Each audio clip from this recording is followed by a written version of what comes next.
നമസ്കാരം. ലോകത്തെ ഏറ്റവും വലിയ ജനാധിപത്യ രാജ്യമായ ഭാരതം ഒരു പൊതു തെരഞ്ഞെടുപ്പിലേക്ക് വീണ്ടും കടന്നു ചെല്ലുകയാണ്. എല്ലാ തെരഞ്ഞെടുപ്പുകളിലും പണത്തിനും മസിൽ പവറിനുമൊക്കെ വളരെ പ്രാധാന്യമുണ്ട് എന്നുള്ളത് ഒരു നിഷേധിക്കാനാവാത്ത കാര്യം തന്നെയാണ്. പക്ഷേ ഇക്കുറി തിരഞ്ഞെടുപ്പിന് കണക്കിൽപ്പെടാതെ കൊണ്ടുവന്ന പണത്തിൻ്റെയും മറ്റ് വിലപിടിപ്പുള്ള വസ്തുക്കളുടെയും കണക്കെടുത്താൽ നമ്മൾ അത്ഭുതപ്പെട്ടു പോകും. 4658 കോടി രൂപയ്ക്ക് വില വരുന്ന വസ്തുവകകളാണ് ഇതിനോടകം തെരഞ്ഞെടുപ്പ് കമ്മീഷൻ നിയോഗിച്ച ഉദ്യോഗസ്ഥർ വിവിധ ഏജൻസികളുടെ സഹായത്തോടുകൂടി പിടികൂടിയിരിക്കുന്നത്. ഈ 4658 കോടി രൂപ വില വരുന്ന വസ്തുക്കളിൽ ഇതിൻ്റെ 44% മദ്യവും മയക്കുമരുന്നുമാണ് എന്നുള്ളതാണ് നമ്മെ ഞെട്ടിപ്പിക്കുന്ന മറ്റൊരു പ്രധാനപ്പെട്ട വസ്തുത.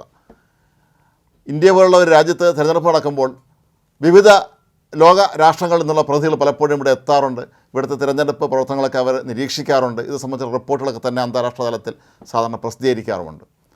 എല്ലാ തവണയും ഇന്ത്യയിലെ തിരഞ്ഞെടുപ്പിൽ പണം ഒരു പ്രധാന ഘടകം തന്നെയായി മാറിയിരുന്നു എന്നുള്ള സത്യമാണ്. പല സംസ്ഥാനങ്ങളിലും വ്യാപകമായ തോതിൽ, അത് രാഷ്ട്രീയ കക്ഷി ഭേദമന്യേ എല്ലാവരും വ്യാപകമായി പണവും മറ്റ് പ്രലോഭനങ്ങളൊക്കെ നൽകി വോട്ട് പിടിക്കുന്ന ഒരു രീതി ഇപ്പോഴും ഈ രാജ്യത്ത് നിലവിലുണ്ട് എന്നുള്ളത് ഭാരതത്തെ സംബന്ധിച്ച് ഏറ്റവും അപമാനകരമായ ഒരു കാര്യമാണ്. ചില സംസ്ഥാനങ്ങളെങ്കിലും ഇക്കാര്യത്തിലേറെ പണ്ട് മുതലേ കുപ്രസിദ്ധി കേട്ടിട്ടുള്ളവരുമാണ്.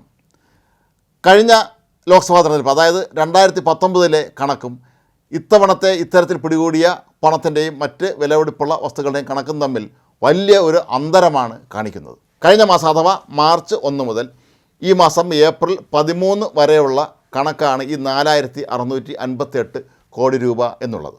എന്നാൽ കഴിഞ്ഞ ലോക്സഭാ തെരഞ്ഞെടുപ്പ് അഥവാ 2019 ഇത് 3476 കോടി രൂപ വില വരുന്ന വസ്തുക്കളാണ് അന്ന് പിടികൂടിയത്. 75 വർഷത്തെ ഇന്ത്യയുടെ തിരഞ്ഞെടുപ്പ് ചരിത്രത്തിലെ ഏറ്റവും വലിയ തുകയാണ് ഇക്കുറി തിരഞ്ഞെടുപ്പ് കമ്മീഷനും വിവിധ ഏജൻസികളും ചേർന്ന് പിടികൂടിയിരിക്കുന്നത്. മാർച്ച് 1 മുതൽ ശരാശരി ഓരോ ദിവസവും 100 കോടി രൂപയെങ്കിലും പണമായിട്ടും മറ്റ് വസ്തുവകളായിട്ടും, അതായത് മദ്യവും മയക്കുമരുന്നും മറ്റ് വിലപിടിപ്പുള്ള വസ്തുക്കളുമായിട്ടും എല്ലാം തന്നെ 100 കോടി രൂപയിൽ കുറയാത്ത മൂല്യമുള്ള സാധനങ്ങളാണ് തിരഞ്ഞെടുപ്പ് കമ്മീഷൻ ഓരോ ദിവസവും പിടികൂടിയിട്ടുള്ളത് എന്നുള്ളത് നമ്മെ അത്ഭുതപ്പെടുത്തുന്ന ഒരു വസ്തുതയാണ്. ഏതായാലും ഇത് തിരഞ്ഞെടുപ്പ് നടപടിക്രമങ്ങൾ പൂർത്തിയാകുന്നതോടുകൂടി ഇതൊരു 12,000 കോടി രൂപയെങ്കിലുമായി ഉയരും എന്നാണ് തിരഞ്ഞെടുപ്പ് കമ്മീഷൻ ഇപ്പോൾ കണക്കാക്കുന്നത്. കഴിഞ്ഞ ദിവസം തമിഴ്നാട്ടിൽ നിന്ന് 4 കോടി രൂപ ട്രെയിൻ യാത്രക്കാരിൽ നിന്ന് കണ്ടെത്തിയിരുന്നു.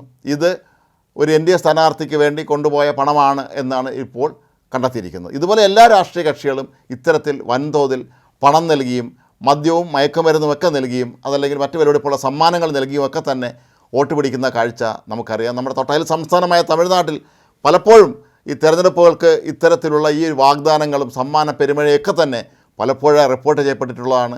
പല പ്രമുഖരായ നേതാക്കളും ഇത്തരം ആരോപണങ്ങളിൽ കുടുങ്ങിയിട്ടുള്ളവരാണ്. എന്നിട്ടും ഇപ്പോഴും എന്തുകൊണ്ടാണ് ഇത് സംഭവിക്കുന്നത് എന്നുള്ളത് നമുക്ക് ഇനിയും വിശദീകരിക്കാൻ കഴിയാത്ത ഒന്നാണ്. ഏതായാലും തിരഞ്ഞെടുപ്പ് കമ്മീഷനെ സംബന്ധിച്ച് ഇക്കുറി അവർ വിവിധ ഏജൻസികൾ, അതായത് റിസർവ് ബാങ്ക് ഉൾപ്പെടെയുള്ള എൻഫോഴ്സ്മെൻറ്റ് ഡയറക്ടറേറ്റ് ഉൾപ്പെടെയുള്ള വിവിധ ഏജൻസികളുടെ സഹായത്തോടു കൂടിയാണ് ഇത്തരത്തിലുള്ള ഈ അനധികൃതമായി പണം തിരഞ്ഞെടുപ്പിന് വേണ്ടി ആളുകൾക്ക് കൊടുക്കാനും മറ്റും കൊണ്ടുവരുന്ന പണം പിടികൂടാൻ വ്യാപകമായ ശ്രമം ആരംഭിച്ചിട്ടുള്ളത്. ഇപ്രാവശ്യം മാർച്ച് 1 മുതൽ ഏപ്രിൽ 13 വരെ പിടികൂടിയ പണത്തിൻ്റെയും വസ്തുക്കളുടെയും കണക്ക് നമുക്കൊന്ന് പരിശോധിക്കാം.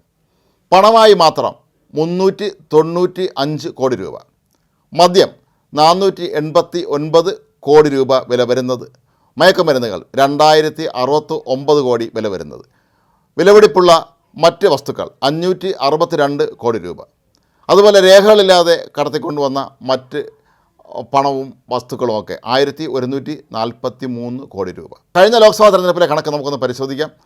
അന്ന് നേരത്തെ സൂചിപ്പിച്ചതുപോലെ മൊത്തം 3476 കോടി രൂപ വില വരുന്ന വസ്തുക്കളാണ് ഇത്തരത്തിൽ പിടികൂടിയത്. അന്ന് പണം 844 കോടി രൂപ, മദ്യം 304 കോടി രൂപ, മയക്കുമരുന്ന് 1280 കോടി രൂപ, വിലപിടിപ്പുള്ള മറ്റു വസ്തുക്കൾ 987 കോടി രൂപ. ഇങ്ങനെയായിരുന്നു അന്ന് ഈ കണക്ക്. ഇന്ന് അതിൻ്റെ എത്രയോ ഇരട്ടിയായി ഇത് വർദ്ധിച്ചിരിക്കുന്നു എന്നുള്ളത് നമ്മെ അമ്പരപ്പിക്കുന്ന ഒരു വസ്തുതയാണ്. ഇന്ത്യയിലെ സംസ്ഥാനങ്ങളിൽ ഇത്തരത്തിൽ പണവും മറ്റ് വിലപിടിപ്പുള്ള വസ്തുക്കളും ഏറ്റവും അധികം പിടികൂടിയ സംസ്ഥാനം രാജസ്ഥാനാണ്. നേരത്തെ കഴിഞ്ഞ തെരഞ്ഞെടുപ്പിലൊക്കെ തന്നെ രാജസ്ഥാനിൽ ഇത്തരത്തിൽ വ്യാപകമായ തോതിൽ അനധികൃതമായി പണവും മദ്യവും മയക്കുമരുന്നും ഒക്കെ തന്നെ ഒഴുകിയിരുന്നു എന്ന് അന്നും ആരോപണം ഉയർന്നിരുന്നു. നിരവധി പേരെ പിടികൂടുകയും ചെയ്തിരുന്നു. രാജസ്ഥാനിൽ മാത്രം പിടികൂടിയത് 778 കോടി രൂപ വില വരുന്ന പണവും മറ്റു വസ്തുക്കളുമാണ്. ഗുജറാത്തിലാകട്ടെ 605 കോടി രൂപയാണ്. ഇതിൽ 486 കോടി രൂപ വില വരുന്ന മദ്യവും മയക്കുമരുന്നുകളുമാണ് പിടികൂടിയിട്ടുള്ളത്. ഏപ്രിൽ 19 നടക്കുന്ന തമിഴ്നാട് നിയമസഭാ തെരഞ്ഞെടുപ്പിൽ ഇതിനോടകം ഇത്തരത്തിൽ പിടിയിലായത് 461 കോടി രൂപ വില വരുന്ന പണവും മറ്റു വസ്തുക്കളുമാണ്. ഇതിൽ മദ്യവും മയക്കുമരുന്നും മാത്രം ഏതാണ്ട് 293 കോടി രൂപ വില വരും. വിലപിടിപ്പുള്ള സമ്മാനങ്ങൾ, അതായത് ലോഹത്തിൽ മറ്റും നിർമ്മിച്ച സമ്മാനങ്ങൾ വോട്ടർമാർക്ക് നൽകി അവരെ പ്രലോഭിപ്പിക്കുന്നതിന് വേണ്ടി കൊണ്ടുപോയതിൽ മുന്നിൽ നിൽക്കുന്നത് തമിഴ്നാട് തന്നെയാണ്. Police, income tax department, reserve bank, enforcement directorate, narcotics control bureau, അതിർത്തി രക്ഷാ സേന, സംസ്ഥാന excise, DRI, customs, airport authority of India ഇവരുടെ എല്ലാം ഏകോപനത്തോടു കൂടിയാണ് കേന്ദ്ര തിരഞ്ഞെടുപ്പ് കമ്മീഷൻ ഇത്തരത്തിലുള്ള ഈ പണവും മറ്റ് വസ്തുക്കളുമൊക്കെ തന്നെ പിടികൂടിയിട്ടുള്ളത്. ഇന്ത്യ ഒരു ജനാധിപത്യ രാജ്യം എന്ന നിലയിൽ ലോകത്തിന് മുന്നിൽ തല ഉയർത്തി നിൽക്കുമ്പോഴും ഇത്തരത്തിൽ നമ്മുടെ നാട്ടിലെ രാഷ്ട്രീയ പ്രസ്ഥാനങ്ങളും നേതാക്കളുമൊക്കെ പണവും ഈ സമ്മാനങ്ങളും പ്രത്യേകിച്ച് മദ്യവും മയക്കുമരുന്നുമൊക്കെ നൽകി വോട്ട് പിടിക്കുക എന്നുള്ളത് ഇന്ന് ലോകത്തിന് മുന്നിൽ ഇന്ത്യ തല ഉയർത്തി തന്നെ നിൽക്കുന്ന ഒരു രാജ്യമാണ്. മറ്റ് ഒരുപാട് കാര്യങ്ങളിൽ ശാസ്ത്ര സാങ്കേതിക രംഗത്താകട്ടെ, പ്രതിരോധ രംഗത്താകട്ടെ, സാമ്പത്തിക രംഗത്താകട്ടെ എല്ലാം നമ്മൾ തലയുയർത്തി നിൽക്കുമ്പോൾ ഇത്തരത്തിലുള്ള ഈ ഒരു പുഴുക്കുത്തുകൾ ഇന്ത്യയുടെ ജനാധിപത്യത്തെ എത്ര മോശമായി ബാധിക്കുന്നു എന്ന് നമ്മൾ ഓരോരുത്തരും ചിന്തിക്കേണ്ടി വരും. മാത്രമല്ല, പല നേതാക്കളുടെയും ഹെലികോപ്റ്ററുകൾ ഇപ്പോൾ വ്യാപകമായ പരിശോധനയ്ക്ക് വിധേയമാക്കുന്നുണ്ട്. കഴിഞ്ഞ ദിവസം കോൺഗ്രസ് മുൻ അധ്യക്ഷൻ രാഹുൽ ഗാന്ധിയുടെ ഹെലികോപ്റ്റർ പരിശോധിച്ചതിന് എതിരെ കോൺഗ്രസ് രംഗത്തെത്തിയിരുന്നു.